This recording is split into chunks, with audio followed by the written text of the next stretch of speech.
It's funny that you should say that, because if Jim was sitting here today, he would tell you about the first two proposals that I presented him on how to improve his business that he threw in the trash can. In front of you? In front of you? Effectively. And, verbally. And then just ignored me, blew me off, and I just went, you know what? I'll go evidence it on my own. So you're okay to take 3 strikes because you went back again, didn't you? Well, I went and evidenced it, and then on the financial, he saw what was taking place, because at that point in time, he had multiple businesses. He wasn't actually working in the same business that I was, but he was astute to financials. Right. And he called down and asked the general manager, what's going on right here? What did we do this month to have that spike in this business unit? And he said, well, that was Terry. Well, what's Terry doing?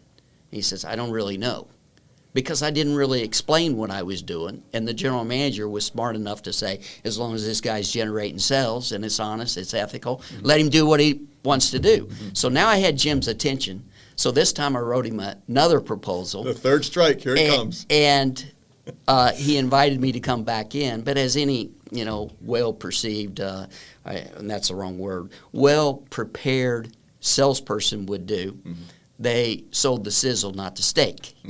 And so it told him the results, but it didn't tell him the how. And so when he invited me to come to his office up on the big hill now in the big home office, this time now I'm sitting across the desk just like you and I are. And he asked me, he says, so what are you doing? And I wouldn't tell him.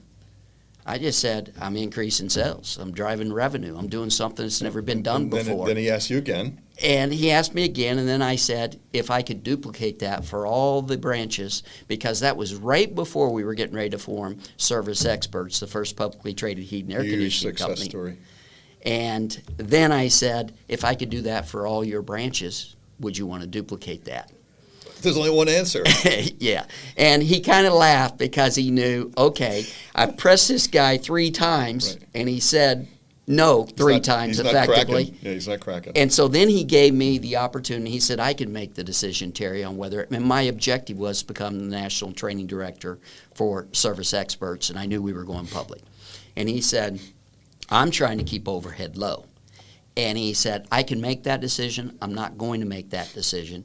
I'm going to bring you in. And I went in and presented to 13 founders that was forming Service Experts, where these 13 the board meeting, these 13 business owners were on one day going to consolidate their business into one, and that was the birth of Service Experts.